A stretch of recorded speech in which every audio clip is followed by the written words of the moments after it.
जय यीशु। मैं Christina Mariam. आज हम संत मत्ती के सुसमाचार से पाठ पढ़ेंगे, अध्याय 17 पद संख्या 14 से 20। आइए हम पढ़ते हैं। जब वे जन समूह के पास पहुँचे तो एक मनुष्य आया और ईसा के सामने घुटने टेककर बोला, प्रभु, मेरे बेटे पर दया कीजिए। उसे मिर्गी का दौरा पड़ा करता है। उसकी हालात बहुत खराब है और वह अक्सर आग या पानी में गिर जाता है। मैं उसे आपके शिष्यों के पास लाया, किंतु वे उसे चंगा नहीं कर सके। ईसा ने कहा, अविश्वासी और दुष्ट पीढ़ी, मैं कब तक तुम्हारे साथ रहूं? कब तक तुम्हें सहता रहूं? उस लड़के को यहाँ ले आओ। ईसा ने अपदूत को डांटा और वह लड़के से निकल गया। वह लड़का उसी घड़ी चंगा हो गया। बाद में शिष्यों ने एकांत में ईसा के पास आकर पूछा, हम लोग उसे क्यों नहीं निकाल सके? ईसा ने उनसे कहा, अपने विश्वास की कमी के कारण मैं तुमसे यह कहता हूँ, यदि तुम्हारा विश्वास राई के दाने के बराबर भी हो और इस पहाड़ से यह कहो, यहाँ से वहाँ तक हट जा, तो यह हट जाएगा और तुम्हारे लिए सब कुछ असंभव नहीं होगा। यह प्रभु की वाणी है।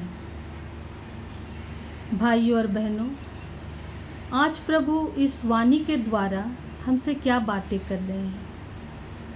संत लूकस अध्याय 1 और पद संख्या 37 में प्रभु कहते हैं कि ईश्वर के लिए कुछ भी असंभव नहीं है। आमीन। और आज वचन के द्वारा प्रभु हमसे यही कह रहे कि अगर हमारा विश्वास राई के दाने के बराबर भी हो और हम पहाड़ से कहे कि यहाँ से हटकर वहाँ चले जाए, तो वह हो जाएगा और तुम्हारे लिए कुछ भी असंभव नहीं होगा, ऐसा कहा गया है। भाइयों और बहनों, हमारे जीवन में कुछ ऐसी चुनौतियां हैं जिसका हम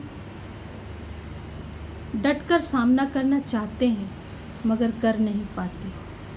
कुछ ऐसी बुरी लतें हैं जो हमारे जीवन में हमें दुख, कष्ट और तकलीफ़ें देती हैं, लेकिन हम चाहकर भी उस लत से, बुरी लत से बाहर नहीं निकल पा रहे हैं। कुछ ऐसे संबंध हैं जो हमें लगता है कि वह टूट गया है, वह इतना टूट गया है कि वह फिर से कभी जुड़ नहीं सकता। चाहकर भी हम उससे निकल नहीं पाते।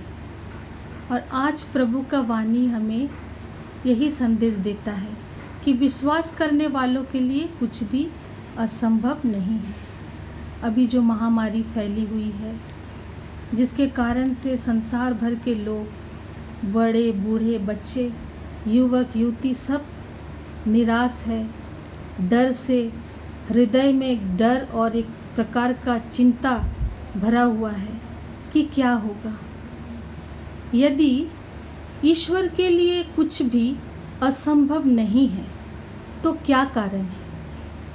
यही कारण हो सकता है कि हमारे अल्प विश्वास और भरोसे की कमी के कारण हम ईश्वर की कृपा शक्ति का अपने जीवन में अनुभव नहीं कर पा रहे हैं। इसी कारण हम देखते हैं कि ईश्वर का वह आशीष, वह अनुग्रह हमारे जीवन में कार्य नहीं करता। हम इब्रानियों की पत्री अध्याय 11 और पद संख्या 6 में पढ़ेंगे कि प्रभु हमसे क्या कहते हैं। विश्वास के अभाव में कोई ईश्वर का कृपा पात्र नहीं बन सकता। जो ईश्वर के निकट पहुंचना चाहता है उसे विश्वास करना है कि ईश्वर है और वह उन लोगों का कल्याण करता है जो उसकी खोज में लगे रहते हैं। हम अगर विश्वास करते हैं तो हमारे जीवन में वो महान कार्य भी होगा, क्योंकि प्रभु मरियम से कहते हैं, हमने वचन में पढ़ा कि अगर यदि तुम विश्वास करोगी तो ईश्वर की महिमा देखोगी।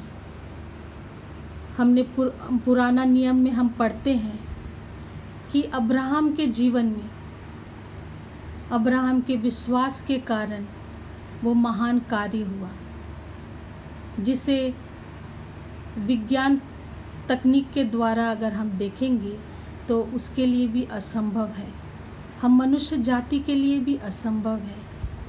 लेकिन अब्राहम के विश्वास के कारण कोई 100 वर्षीय पुरुष क्या संतान उत्पन्न कर सकता है? कोई 90 वर्षीय स्त्री पुत्र प्रसव कर सकती है? लेकिन ईश्वर के लिए सब कुछ संभव था। वो संभव उनके जीवन में कैसे पूरा हुआ? उनके विश्वास और भरोसे के कारण। आज हम पुराना नियम जब पढ़ते हैं तब हमें उस विश्वास का पिता प्रभु ने जो कहा है कि जो विश्वास करता है उसे वो सब कुछ मिलता है। जिस तरह अब्राहम ने विश्वास किया और संतान की प्राप्ति की, वैसे मैंने भी अपने जीवन में एक ऐसी परिस्थिति का सामना किया जो मुझे हृदय से आतंकित कर रखा था। मैं अपने आत्मिक विश्वास में कमज़ोर हो रही थी। लेकिन फिर जब मैंने वचन पढ़ते पढ़ते जब मैंने एक वचन पढ़ा कि ईश्वर ने कहा डरो मत, मैं तुम्हारे साथ हूँ, तो मुझे मेरा विश्वास दृढ़ बनाने का एक अवसर मिला और मेरा विश्वास जो कमज़ोर हो रहा था मुझे बल मिला और मैंने उस परिस्थिति का सामना किया और मैंने अपने जीवन में उसका फल पाया।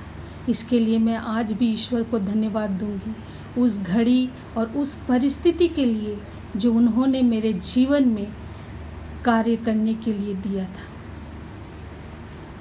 आज हम अगर विश्वास करते हैं तो हमें वो सब कुछ मिलता है।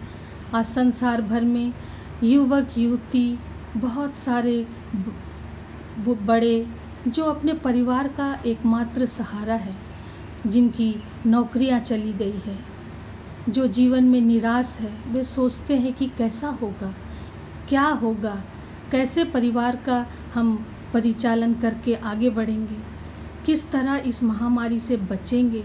ऐसा उनके मन में विश्वास का कमी उत्पन्न हो रहा है। इन सब परिस्थितियों के कारण विशेषकर युवक युवती भी टूट रहे हैं। आज प्रभु हमें इस वचन के द्वारा मार्ग दिखा रहा है कि हमारा विश्वास कमज़ोर न पड़े, क्योंकि मार्कुस के अध्याय 9 और पद संख्या 23 में कहा गया, विश्वास करने वालों के लिए सब कुछ संभव है। हाँ, अगर हम विश्वास करते हैं तो हमारे लिए सब कुछ संभव हो जाएगा और इस भयंकर महामारी और इस परिस्थिति से हम बाहर निकल पाएंगे। और रोमियो के पत्री में अध्याय 10 और पद संख्या 17 में कहा गया है कि किस प्रकार हम देखते हैं कि सुनने से हमारा विश्वास बढ़ता है। वो क्या है? वो ईश्वर का वचन है। अगर हम ईश्वर का वचन को बार बार पढ़ेंगे, सुनेंगे, तो हमारा विश्वास मजबूत होगा। प्रिय भाइयों और बहनों और बच्चों, विशेष करके आज की जो पीढ़ी है जिनका विश्वास अल्प है, जो प्रभु में बने हुए हैं, वे इस बात का सामना कर सकते हैं, क्योंकि जो वचन पढ़ते हैं उन्हें पता है कि किस तरह हम अपने विश्वास में दृढ़ हो सकते हैं। आज प्रभु हमें यही संकेत दे रहा है कि हमें विश्वास करना है। हम उस कनानी स्त्री को याद करते हैं जिसकी बेटी अपदूत ग्रसित थी और उसने पुकार पुकार कर यीशु से कहा कि दाऊद के पुत्र मुझ पर दया कीजिए, मेरी बच्ची को इससे मुक्ति दिलाइए। उसका उस विश्वास, उस महान विश्वास के लिए प्रभु ने उसकी बेटी को चंगाई प्रदान किया। उसी तरह हम भी अपने जीवन में विश्वास में दृढ़ रहेंगे और इसका सामना करके ईश्वर में दृढ़ विश्वास एवं निष्ठा के साथ अपने को बदल सकेंगे।